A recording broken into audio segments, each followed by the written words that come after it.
Hello students, I am your chemistry teacher Surjit Singh. This is your chapter 1, Matter in our surroundings. States of matter. Matter can be classified as solid, liquid and gas on basis of interparticle forces and arrangement of particles. कि matter को हम कैसे classify कर सकते हैं कि 3 states हो सकती है उसकी, सॉलिड, लिक्विड और गैसेस. तीनों पे वो डिपेंड किस पे वर्क करती है उसकी कि इंटर पार्टिकल फोर्सेस उसके बीच में क्या है और अरेंजमेंट ऑफ पार्टिकल क्या है. These three forms of matter are interconvertible by increasing और डिक्रीजिंग प्रेशर एंड टेम्परेचर. कि ये तीनों फॉर्म एक दूसरे में चेंज होती रहती हैं टेम्परेचर बढ़ा के या घटा के, प्रेशर बढ़ा के या कम करके.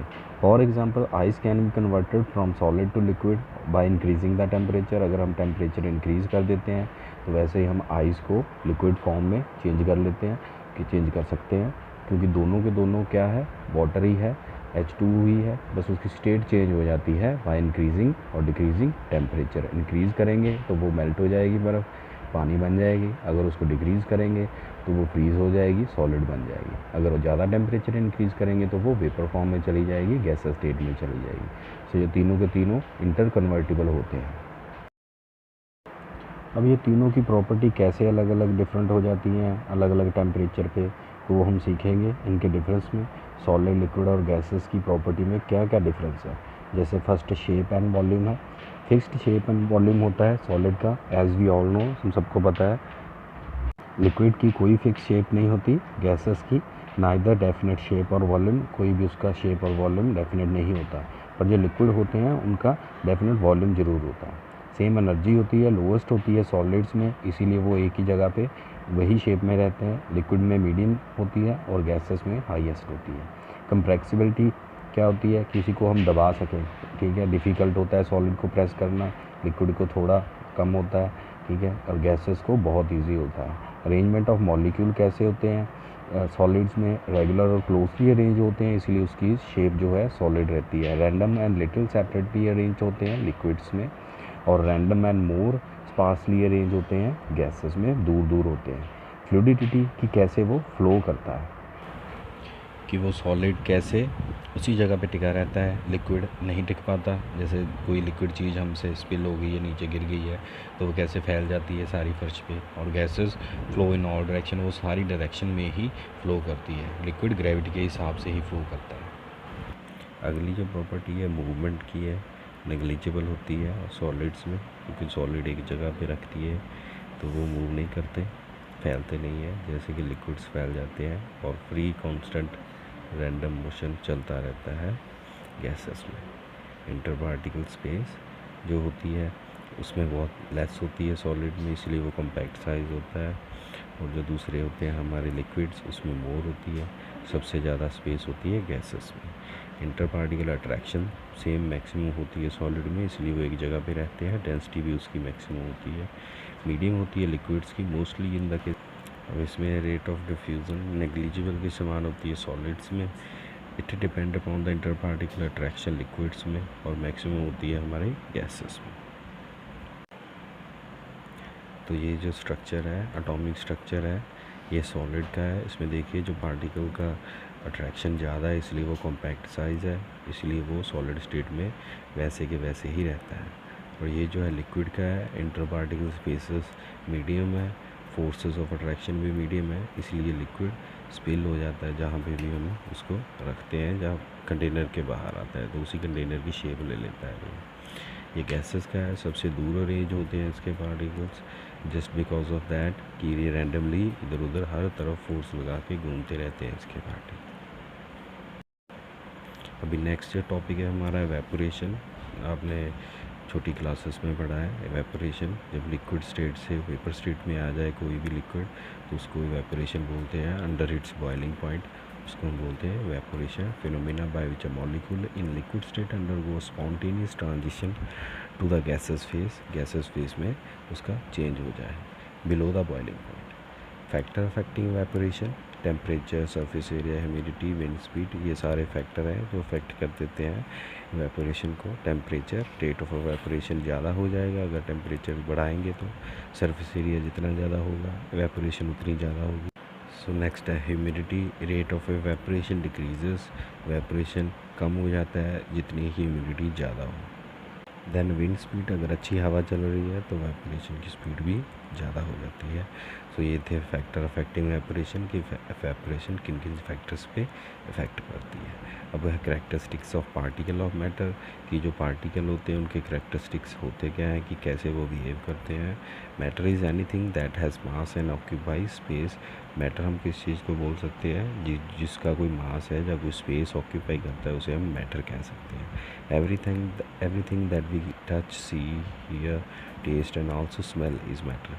कोई भी चीज़ है जिसको हम टच कर सकते हैं, देख सकते हैं, सुन सकते हैं, टेस्ट कर सकते हैं और स्मेल कर सकते हैं, वो मैटर की कैटेगरी में ही आता है।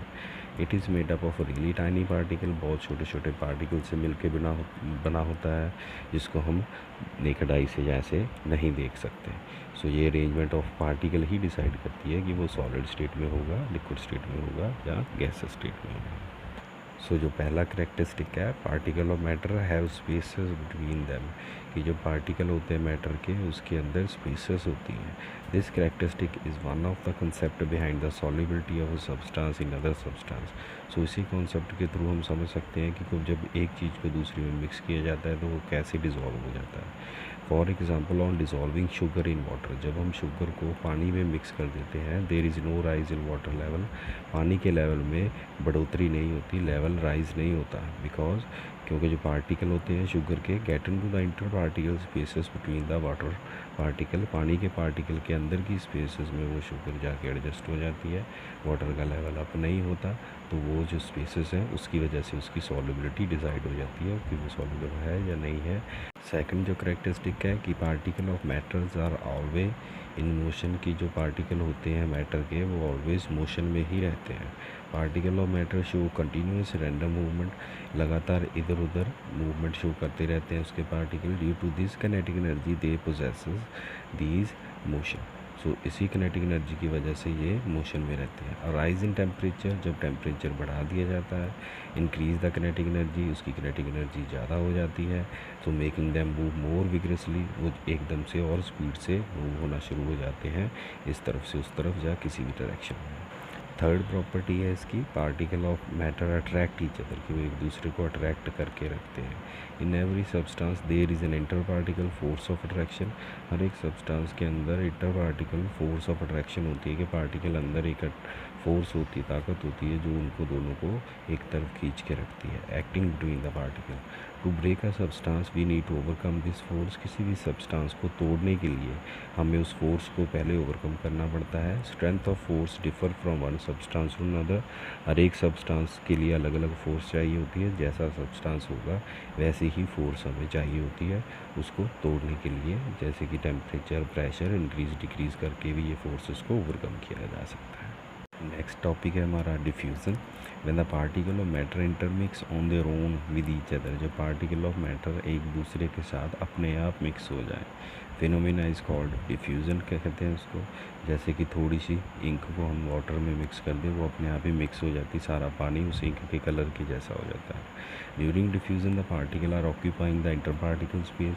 अब डिफ्यूज़न के दौरान क्या होता है कि वो जो उसके अंदर की स्पेस होती है उसको ऑक्यूपाई करते हैं और वो डिफ्यूज़ होते रहते हैं, पूरा कलर चेंज हो जाता है। Rate of diffusion increases with increase in temperature, simple सी बात है, अगर टेम्परेचर बढ़ाएंगे तो रेट ऑफ डिफ्यूज़न ज़्यादा हो जाएगा। जैसे ठंडे पानी में चीनी नहीं मिक्स होती, सॉल्युबल नहीं होती, मुश्किल से होती, थोड़ी देर लगती है, पर गर्म पानी में बड़ी जल्दी मिक्स हो जाती है। So by increasing temperature we can increase the rate of diffusion. Next definition है हमारी latent heat of vaporisation. Vaporisation को दिमाग में रखना है कि वेपोराइजेशन का मतलब होता है कोई भी चीज़ वेपर फॉर्म में आ रही है। So it is amount of heat energy, वो हीट एनर्जी जो हमें चाहिए कि किसको चेंज करने के लिए, 1 kg of liquid into gas. किसी भी 1 kg ऑफ लिक्विड, कोई भी लिक्विड है 1 kg लेना है तो उसको गैस में चेंज करने के लिए जो हीट चाहिए उसे बोलते हैं latent heat of vaporisation eight normal atmospheric pressure under its at its boiling point. ये डेफिनेशन है, ये टर्म है latent heat of fusion. Fusion का मतलब कि फ्यूज़ हो जाना, वहाँ पे वेपर हो रहे थे, वेपराइजेशन हो रही थी। So it is the amount of heat energy, वो हीट एनर्जी जो चाहिए हमें 1 kg ऑफ सॉलिड को लिक्विड में चेंज करने के लिए। उसमें क्या हो रहा था, लिक्विड से वेपर फॉर्म हो रही थी, सो इसलिए वेपराइजेशन थी। यहाँ पे लिक्विड फॉर्म में चेंज हो रहा है, जैसे कि आइस मेल्ट हो गई है, उसको क्या बोलेंगे, लेटेंट हीट ऑफ फ्यूज़न, कि वो 1 kg बर्फ़ को फ्यूज़ करने के लिए, लिक्विड बनाने के लिए जो एनर्जी चाहिए उसको बोलते हैं लेटेंट हीट ऑफ फ्यूज़न। अब आ गया boiling point. We all know what is boiling point, the point at which liquid boil. The boiling point of liquid is defined as temperature, वो टेम्परेचर जिस पे कोई भी लिक्विड बॉयल करना शुरू हो जाए। When the vapour pressure of the liquid is equal to the atmospheric pressure, उसका जो वेपर प्रेशर है वो एटमॉस्फेरिक प्रेशर के बिल्कुल बराबर हो जाता है, तो उस टाइम पे जाके या उस टेम्परेचर पे जाके वो चीज़ बॉयल करना शुरू हो जाती है। नेक्स्ट टर्म है सब्लिमेशन।